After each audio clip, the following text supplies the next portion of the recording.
Just kind of had a rough couple of days and I don't really know what to do. Mentally, she's been through the ringer, but she's tough. One thing that I know about Gossie is she thrives in adversity. If I stop, then what I've probably worked on the last 4 months just kind of means nothing, so just want to keep going and hopefully still try and get there. Yeah. She's pushing as hard as she possibly can. She'll be as good as she can be in that 7-month window. Now the question for a coach is will that be good enough?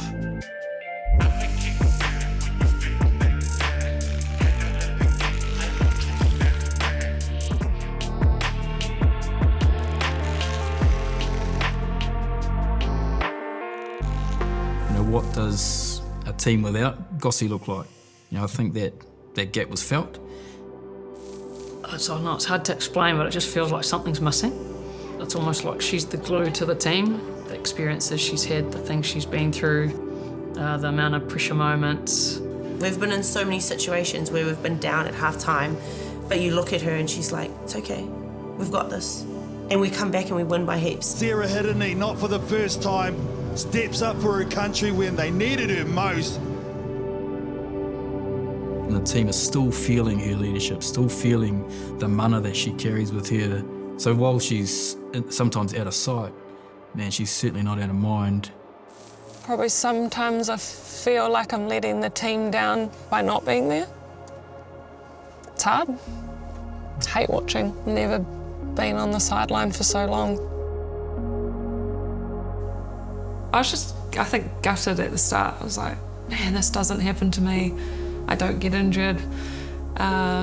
Things normally run pretty smoothly, and then it wasn't until Connor reminded me, like the last two probably Olympic build-ups have actually been pretty hectic. First one was probably being a part of a broken team culturally, and then the last Olympics, my mum passed away 6 months before, so that was, and still is, probably a horrible time. Whereas this, I'm like, no one's passed away. It's been handy at the end of the day, so I'm still lucky to do what I love. Yeah, with her mum passing away before the last one, to come back from that and perform at the level she did was just, yeah, unreal. And so when I think about, where she's at the moment and how she's progressing through a severe injury, for me as a coach, I've got huge confidence in her to deal with adversity and pressure of time. Sarah's one of the people that I believe wholeheartedly could do this. And I think given what she's been through in the past with Mum, she knows when there's times where she has to tap out and have a break and have her moment. But she also knows that, like, I have to commit to this moment, and being able to pour everything into her knee. At the early stages, I'd just come out of surgery, couldn't do anything. So I probably pushed quite a few people away initially in the first couple of weeks. Like, for me, that's probably a little bit of a low point. The next lows tend to be the actual monotony of rehab. I think that monotony can often become overwhelming. Like, some things are now boring. They're the same stuff I've been doing for probably 3 months. And like, I'm not able to do it on field or see it in games and kind of feel the stuff that I've been working on actually, I don't want to say help, but feel like I'm achieving something from it. If I stop, then what I've probably worked on the last 4 months just kind of means nothing, so just want to keep going and hopefully still try and get there. Yeah. It takes, I guess, a massive amount of courage and, I guess, self-belief to just keep getting up every day and doing what's required of you to give yourself that best shot at coming back. So, yeah, you definitely can have some dark thoughts and dark moments. There's always going to be doubts because you've got a lot of the rehab things that you do is just so tedious. So your kind of mind, travels quite a bit. You're battling yourself more than anything else, I reckon. I'd definitely be lying if I said there wasn't quite a few doubts that go through my head daily. Yeah. I didn't realise the amount of care, time, and people willing to drop what they do and help me get back was, yeah, it's been pretty unbelievable, really. I'm very, very lucky to have those people around me. Peter, our rehab physio, he honestly has given me so much of his time already. 2 to 3 hours a day, 6 days a week, without fail. I feel like I'm in a pretty good place in week 8 because of it. We don't have time to be taking days off and resting, and that's part of the reason I've come here, is to showcase that I can be world class as well. So I want to support a world class athlete with a world class program. When you're fighting to get back for certain things in short time frames, it's a 6, 7, 8 hour a day process. It is an entirely full-time job. For the last 7 weeks, we've had maybe 30 to 40 sessions in a week, 6 days a week, range from a bike to a pool, Pilates, 2 to 3 hour rehab session with our physio, upper gym, left leg, lower gym, upper conditioning. Like, it's pretty hectic.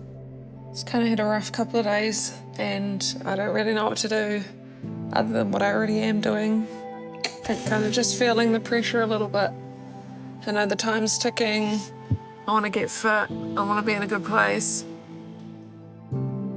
I feel like in my mind, she has nothing to lose and everything to gain, so why not just pour absolutely everything, pull in every resource possible to allow herself the best chance to do it.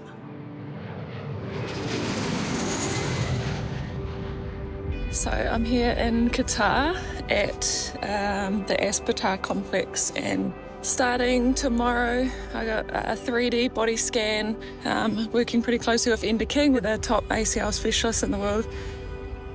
I honestly can't believe I'm here.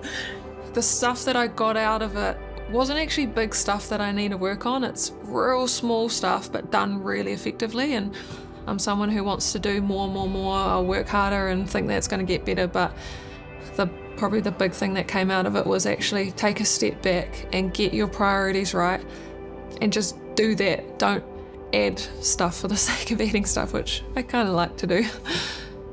I've broken so many bad habits that I've had for my whole entire life. Like, far out, can I produce a lot more power than what I've ever done? Like, those are the types of things, and the testing's been able to help show that, which is cool, and that's just given me a lot more confidence to keep pushing. I think that's really what I want to do.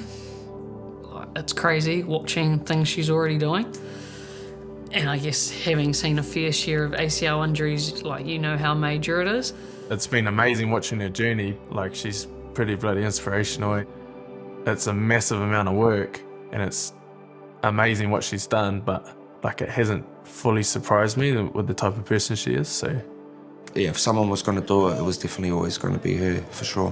When I done mine, you're just always thinking and worrying about it, but her, because she's just so mentally strong, I knew she was just going to be, straight back into trying to get it right. I'm still really confident that I'll make it back. And I know I have to be. I can't think anything other than that, which I'm quite like that anyway. I back myself 100% to do what I need to do, but I'm confident because I have done the work. 3 months ago, I couldn't even weight bear. And now I can run, change of direction, jump, land. I can do rugby drills. It honestly sometimes blows my mind how much your body can handle. This journey for her isn't just for her, I think. She ends up in a position where she's available for selection. Man, that's motivation and inspiration that goes wide, far wider than a group of players playing at the Olympics in a Blackfern Sevens jersey.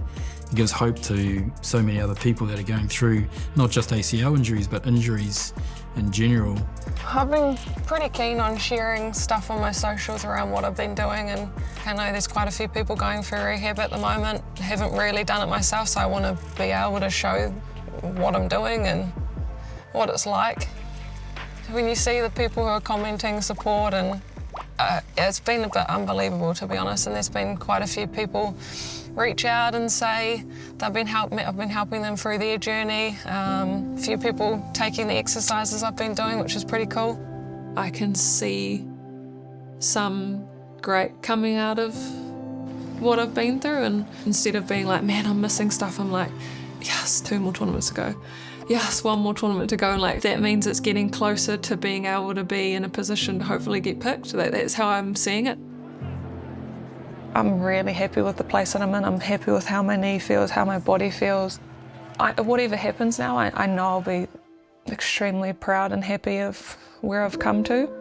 She's pushing as hard as she possibly can.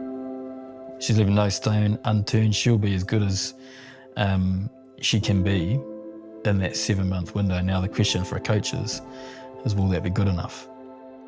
Yeah, I think I'm just almost counting down for the team to get named now, so then I can really focus in on what my plan is after that.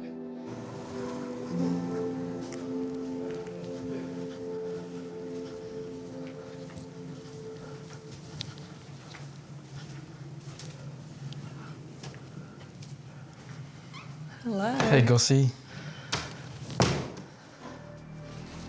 How you feeling? Nervous.